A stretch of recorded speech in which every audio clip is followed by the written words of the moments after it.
오늘 말씀을 같이 나누겠습니다. 설교를 마쳐야 될 것 같은 느낌인데, 네. 오늘 말씀을 나누겠습니다. 우리나라 속담에는 눈과 관련된 속담들이 많이 있습니다. 혹시 여러분 알고 계시는 속담들이 있으십니까? 알고 계셔도 말씀을 안 하시는 거죠. 그 중에 보면 눈 가리고 아웅한다라는 속담이 있습니다. 이 속담은 상대방이 결코 속아 넘어가지 않을 어설픈 행동으로 그를 속이려 한다라는 것을 의미하는데요. 이 말을 가만히 생각해 보면 참 재미있습니다. 왜냐하면 이 아웅이라는 이 고양이 울음소리를 이 아웅이라는 말이 고양이 울음소리를 흉내낸 말이거든요. 원래 야옹을 일본식 발음으로 하면 아웅이 된다고 합니다. 그래서 그러니까 눈 가리고 아웅이라는 말은 자신의 눈을 가리고 고양이 울음소리를 흉내내서 상대로 하여금 자기가 자신을 고양이로 착각하게 한다. 그런 뜻을 가지고 있다라는 속담이라는 것이죠. 그래서 자신이 잘못을 저질러 놓고 자신이 한 짓이 아니라 고양이가 한 짓인 마냥 상대방을 속이려는 행동, 그것을 얘기할 때 눈 가리고 아웅한다, 이렇게 얘기를 한다고 합니다. 제가 왜 눈에 관한 속담을 얘기했냐면, 사람들은 이 잘못을 저지르고 나면 다른 사람의 눈을 잘 못 쳐다봅니다. 저도 집에서 뭔가 잘못하면 저희 아내의 눈을 보기가 참 번거로울 때가 있거든요. 그게 이렇게 내가 잘못했기 때문에 자꾸 눈을 딴 데로 돌리는 거죠. 그래서 상대방의 잘못이 의심될 때 우리는 뭐라고 얘기합니까? 내 눈을 보고 말해봐, 이렇게 얘기하잖아요. 네. 왜 눈을 보고 말해봐 이렇게 얘기하냐면, 그것은 눈은 그 영혼의 창과 같기 때문입니다. 그래서 그 사람의 눈을 보면 그의 영혼이 보인다라고 생각하기 때문인 것이죠. 그래서 뭔가 이게 잘못한 게 있는 사람들은 상대방의 눈을 이렇게 제대로 쳐다보기가 쉽지 않은 것입니다. 사실은 오늘 본문이 눈과 관련되어 있는 말씀을 나누려고 제가 앞에서 서두에서 이런 얘기를 했습니다. 자, 예수님께서 겟세마네에서 로마 군병들에게 붙들려서 이제 잡혀가시죠. 그러니까 베드로는 대제사장 가야바의 집들까지 따라 들어갑니다. 거기서 예수님을 모른다라고 3번을 부인하고요. 예수님의 눈과 마주치자 밖으로 나가서 심히 통곡하였다. 이게 오늘 말씀의 내용입니다. 그리고 예수님을 지키던 사람들이 예수님을 조롱하고 모욕했다라는 내용으로 오늘의 말씀은 끝이 납니다. 먼저 질문을 제가 드려보겠습니다.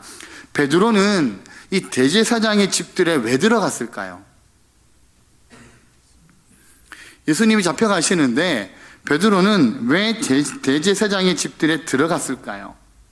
우리가 54절에 보면 베드로가 예수님을 멀찍이 따라갔다라고 그렇게 말씀합니다.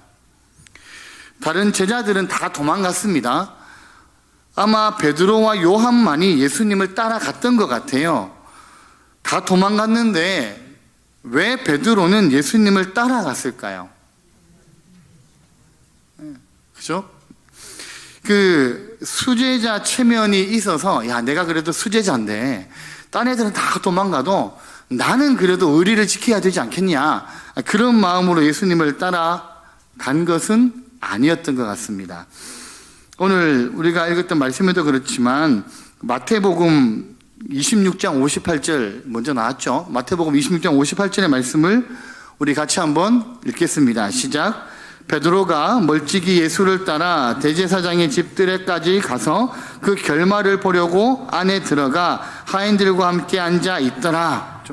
베드로가 그 결말을 보려고 따라갔다라고 마태는 진술하고 있다라는 겁니다. 그러니까 베드로가 대제사장 가야바의 집들에 들어가서 예수님을 3번이나 부인한 것은 우리가 생각할 때는 어떻게 예수님의 수제자라고 얘기하는 베드로가 그럴 수 있어? 어떻게 3년이나 예수님과 동고동락했던 제자가 그렇게 할 수 있어? 라고 우리가 놀랄 일이 아니라는 것이죠. 베드로는 결말을 보려고 그냥 따라간 겁니다. 여기서 베드로는 예수님을 3번을 부인합니다. 처음에는 한 여종이 모닥불 가운데 앉아있는 베드로를 발견하고 당신이 예수와 함께 있었다라고 말합니다. 그러자 57절에서 베드로가 뭐라고 얘기하냐면 이 여자야 내가 그를 알지 못한다 이렇게 얘기합니다. 조금 후에 두 번째 또 부인이 이어지게 되고요. 마태와 마가복음에 보면 이 두 번째 부인이 다른 여종에 의해서 이루어졌다 이렇게 말씀하고 있는데 오늘 누가는 다른 사람이 베드로에게 그가 예수님의 제자 중 하나라고 말했다라고 증언합니다. 58절에 보면 그렇게 되어 있습니다. 근데 이렇게 얘기한 사람은 남자였습니다. 왜냐하면 다른 사람으로 번역된 말이 남성 단수로 사용하는 헤테로스라는 단어를 쓰기 때문입니다. 그래서 그러면 마태와 마가가 잘못 기록한 것이냐? 그렇지 않다라는 것이죠. 왜 마태와 마가가 기록한 것과 누가가 기록한 것에 차이가 생기는 걸까요? 사복음서 전체를 읽어 종합해 보면 이렇게 얘기할 수 있다는 겁니다. 여종 하나가 베드로가 예수님의 제자인 것 같다라고 얘기를 하자 옆에 있었던 사람들이 그래 맞는 것 같아, 그래 맞는 것 같아 이렇게 거두는 형국이었던 것 같습니다. 그래서 베드로는 거기에 대해서 아니다, 나는 제자가 아니다 라고 부인을 했고요.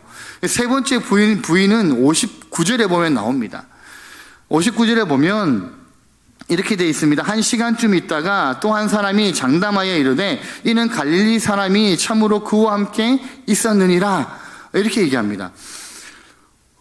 그 사람은 베드로가 갈릴리 사람인 줄을 알았다라는 거예요. 그러면 왜 그 사람은 베드로가 갈릴리 사람인 것을 알았을까요? 마태복음 26장 73절에 보면 우리 표준 세번역으로 되어져 있는데요. 한번 띄워주시겠습니까? 마태복음 26장 73절입니다. 같이 한번 읽겠습니다. 시작. 조금 뒤에 거기에 서 있는 사람들이 베드로에게 다가와서 베드로에게 말하였다. 당신은 틀림없이 그들과 한패요. 당신의 말씨를 보니 당신이 누군지 분명히 드러나오. 자, 표준 세번역으로 보니까 사람들이 베드로에게 이렇게 얘기했다라는 거예요. 당신의 말씨를 보니까, 당신이 말하는 말투를 보니까 당신은 분명히 그 사람과 한패다라고 얘기를 했다라는 거죠. 그러니까 베드로의 말투 때문에 탄로가 난 겁니다. 여기서 말이라는 방언은 액센트를 얘기하는 거거든요. 그러니까 베드로는 자기도 모르게 갈릴리 방언의 말을 했다라는 거죠. 사람들에게 부인하면서 나는 그 사람을 모릅니다. 성경학자들은 여기서 얘기하는 사람, 베드로가 얘기할 때 사람이라는 단어를 썼는데 이 단어가 보통 이씨인데 이걸 갈릴리 사람들은 좀 투박하게 얘기를 한다 그래요. 그래서 그런 그 방언을 알아듣고 당신이 그 사람과 한패다라고 사람들이 군중들이 얘기했다라는 겁니다. 자, 여기서 우리가 고려해 봐야 할 것이 두 가지가 있는데요. 첫 번째는 뭐냐면 마태와 마가는 베드로가 처음에는 예수님을 소극적으로 부인하다가 나중에는 저주까지 하는 형태로 그렇게 진술을 하고 있습니다. 근데 누가는 우리가 오늘 읽어봐서 아시겠지만 베드로가 점점 더 강한 어조로 예수님을 부인했다라는 그런 뉘앙스는 전혀 느껴지지 않습니다. 이게 첫 번째고, 두 번째는 마태와 마가는 기록한 것을 보면 장소를 옮겨가면서 예수님을 부인한 것처럼 설명을 하는데 누가는 베드로가 거의 한 장소에 머물러 있었다는 듯한 느낌을 준다라는 겁니다. 왜 이런 차이가 있느냐라는 것이죠. 그것은 이 분위기, 누가가 이렇게 썼다라는 것은 뭐냐 하면, 그리고 마태와 마가가 이렇게 썼다라는 것은 그 당시의 상황이 이 베드로에게 그렇게 많이 위협적인 상황은 아니었다라는 것을 시사한다라는 거예요. 베드로는 목숨을 위협받으면서 막 추궁을 당해서 예수님을 부인한 것이 아니라는 겁니다. 그냥 그 자리에 앉아 있다가 사람들이 물어보니까 스스로 겁이 질려서 예수님을 부인했다, 그런 뜻으로 우리는 이해할 수 있다라는 겁니다.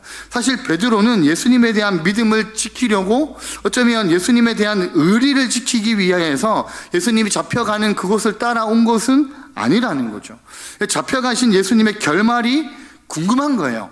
어떻게 될까? 그래서 베드로가 3번을 부인하는 것이 놀라운 일이 아니라는 겁니다. 우리가 생각할 때는 어떻게 이럴 수 있지라고 생각하지만 실제 그 당시의 베드로의 형편과 상황을 보면 베드로가 이렇게 3번을 부인하는 것은 놀라운 일이 아니라는 겁니다. 어쩌면 예수님을 버리고 도망간 제자들이나 지금 예수님이 어떻게 되는지 그 결말을 보기 위해서 따라온 베드로나 믿음이 없기는 똑같았다라는 거예요. 근데 우리는 항상 이 본문을 읽으면 누구를 욕합니까? 도망간 제자들을 욕하진 않죠. 항상 베드로를 욕하죠. 어떻게 베드로가 이럴 수 있어? 어떻게 수제자가 돼서 그럴 수 있어? 근데 베드로도 사실은 도망간 제자들과 똑같은 입장이었다라는 겁니다. 근데 그때 어떤 일이 일어납니까? 닭이 울었습니다.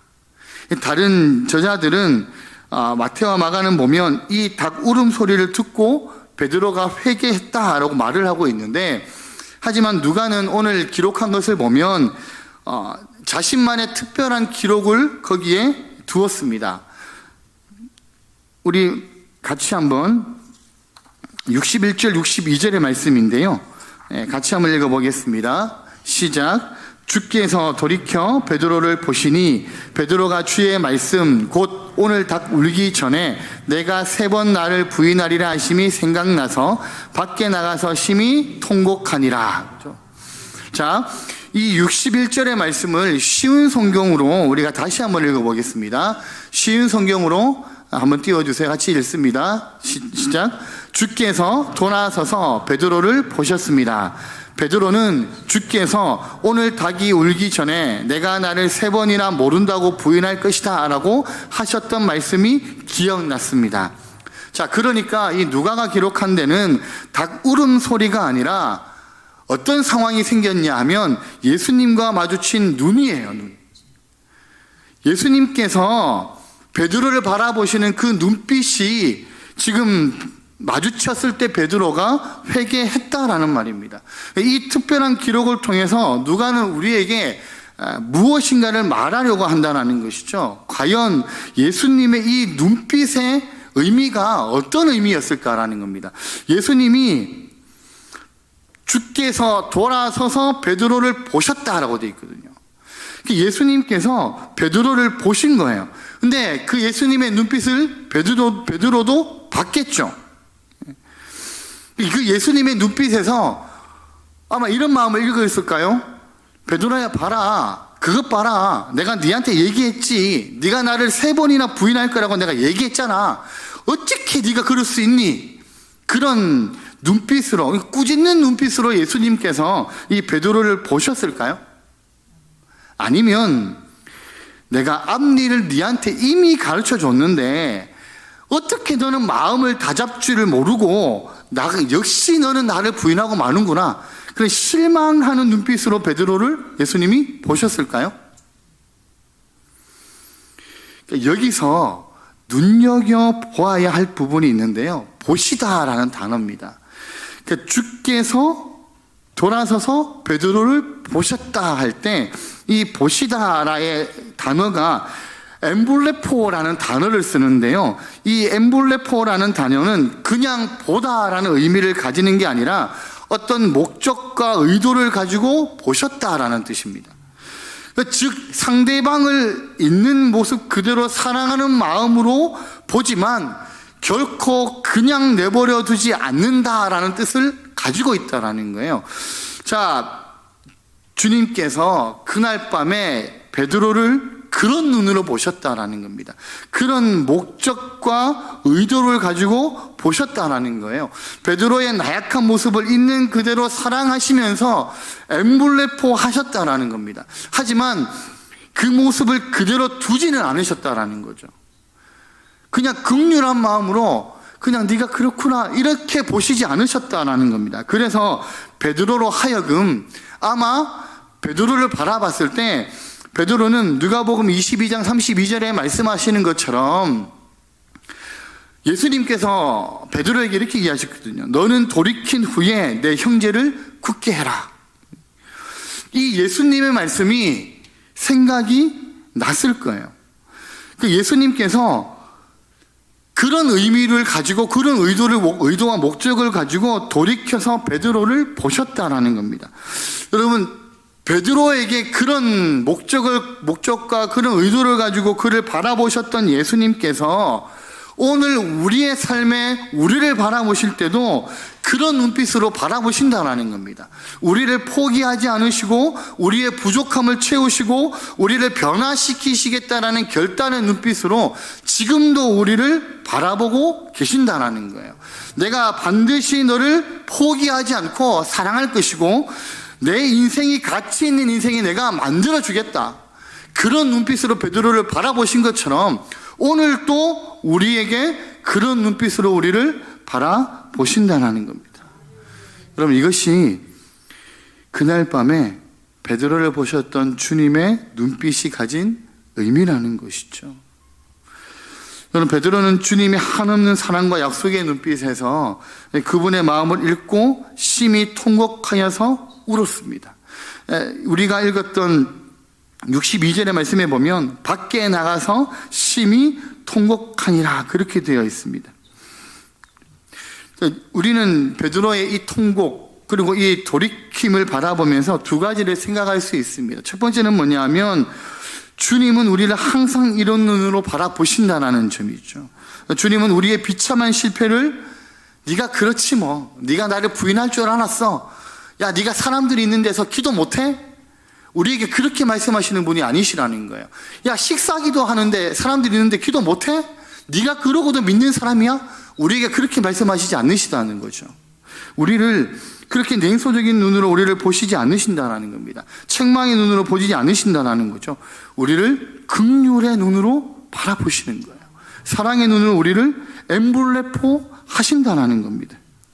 부족하고 나약하고 변덕스러운 우리를 있는 모습 그대로 사랑하는 마음으로 바라보신다는 거예요. 하지만 있는 모습 그대로 받아주신다고 해서 우리를 그냥 내버려 두시지는 않으신다는 겁니다. 여러분, 우리가 믿음의 삶을 당당하게 살아가지 못하는 우리의 모습을 바라보시면서 우리를 여전히 사랑하시고 우리를 있는 모습 그대로 바라보시고 계시지만 우리가 더 나은 하나님의 사람이 되게 하시기 위하여서 하나님이 우리를 변화시키시겠다고 그 눈빛으로 우리에게 말씀하신다라는 거예요. 그래서 우리로 더 기도하기를 원하시고 우리에게 더 하나님의 말씀을 나가서 전하기를 원하시고 우리가 우리의 믿음의 삶의 모습이 하나님 앞에서 더 성장하여서 살아가기를 원하신다라는 것이죠. 그 눈빛으로 우리를 변화시키신다라는 겁니다. 그 하나님께서, 그 주님께서 지금 우리에게 그것을 원하고 계신다라는 거죠. 여러분, 우리는 할 수 없잖아요. 우리는 가능하지 않아요. 나는 할 수 없는 것이지만 하나님께서는 가능한 일이시라는 겁니다. 하나님께는 그게 가능한 일이기 때문에 우리는 주님의 눈빛을 바라보기만 하면 된다라는 것이죠. 우리가 두 번째로 기억해야 될 것은요, 주님의 사랑에 반응하는 것이 신앙이라는 거예요. 여러분, 신앙은 처음부터 끝까지 하나님 앞에 반응하는 겁니다. 하나님 앞에 반응하지 않는 것은 신앙함이 없는 것이라는 거죠. 오늘 베드로는 주님의 눈빛을 바라보고 주님이 그에게 던지는 그 눈빛을 보면서 거기에 반응하잖아요. 밖에 나가서 심히 통곡하니라. 주님의 사랑의 베드로는요, 진정으로 회개하는 반응을 보였다라는 겁니다. 주님은 우리와 이런 관계를 맺기를 원하시는 거죠. 신앙은 주님과 어떤 관계를 맺는가 하는 것이 가장 중요한 거예요. 그럼 말씀에 순전히 반응하는 것이 진짜 신앙이라는 것입니다. 여러분, 주님은 우리에게 하나님의 말씀에 반응하기를 원하신다는 것이죠. 주님이 우리에게 바라보고 계시는 그 엠블레퍼의 눈빛에 우리가 반응하기를 원하신다는 겁니다. 여러분, 63절부터 65절을 한번 보시면 지키는 사람들이 예수를 희롱하고 때리며 그의 눈을 가리고 물어 이르되 선지자 노릇하라, 너를 친자가 누구냐 하고 이 외에도 많은 말로 욕하더라, 이렇게 되어 있습니다. 자, 누가는 예수님을 조롱하는 자들이 예수님의 어디를 가렸다라고 얘기합니까? 눈을 가렸다라고 얘기합니다. 누가는 지금 예수님의 눈을 본 베드로와 그리고 예수님의 눈을 가린 자들을 대조하고 있는 것이죠. 이 누가가 대조를 통해서 말하려고 하는 것은요, 우리가 주님의 눈을 가리면 예수님을 지키는 자들과 같이 반응할 수밖에 없다라는 거예요. 주님이 우리를 향하여서 그 눈빛을 우리를 향하여 바라보고 계시는데 우리가 그 눈빛에 반응을 하지 않는 것은 주님의 눈을 가리는 것과 같다라는 것이죠. 그래서 이 대조를 통해서요, 사람들의 삶이 어떻게 달라지는가를 보여주고 싶었다는 겁니다. 자, 베드로는 예수님의 눈빛에 반응하여 그의 인생이 달라지죠. 근데 예수님을 희롱한 자들은 예수님의 눈을 가려버립니다. 그것을 통하여서 주님께 반응한 자와 반응할 수 없는 자들의 모습을 우리에게 보게 하시는 거죠. 그러면서 주님께 반응할 수 없고 또 그 눈을 가리게 된다면 우리 인생에 대한 어떠한 기대나 소망도 우리는 품을 수 없다라는 것을 우리에게 누가는 말씀하고 있다라는 거죠. 여러분, 그러면 우리는 어떻게 해야 되겠습니까? 주님 앞에 올바르게 반응하고자 애써야 된다는 겁니다. 우리가 하나님 앞에 나아가지만 여전히 우리가 죄의 모습 가운데 놓여 있을 때, 그때 우리가 회개함으로 주님께 반응해야 하고요. 감사한 일이 있으면 감사함으로 하나님 앞에 반응해야 하고요. 또 슬프고 힘이 들면 슬프고 힘든 마음을 고스란히 하나님 앞에 나와서 반응해야 된다는 겁니다. 예수님을 3번이나 부인한 일은 베드로에게는 아주 뼈아픈 상처가 되었겠죠. 근데 베드로는 그 사건을 통해서 예수님의 눈빛을 보게 되었고 더 이상 주님의 사랑을 의심하지 않고 주님의 곁을 떠나지 않는 믿음의 삶을 살아가는 하나님의 제자로서의 삶을 살아가게 되었다라는 겁니다. 여러분, 우리도 하나님은 온전히 우리가 그런 주님의 눈빛을 바라보기를 원하시고요, 우리를 향한 그 눈빛에 반응하기를 원하신다는 것이죠. 우리를 향하여서 엠블레포하고 계시는, 우리를 향하여서 긍휼하심과 사랑하심과 그럼에도 우리를 변화시켜 나가기로 작정하시는 그 하나님의 눈빛 앞에, 우리를 구원하신 그 예수 그리스도의 십자가의 은혜 앞에 하나님, 우리가 주님 앞에 반응하겠습니다. 그 주님의 눈빛을 바라보면서 내가 그 눈빛에 반응하는 삶을 살아가겠습니다. 그러기 위하여 내가 기도하고, 그러기 위하여 내가 하나님의 말씀을 증거하고, 그러기 위하여서 내가 그 말씀대로 순종하는 삶을 내 삶에서 살아가겠습니다.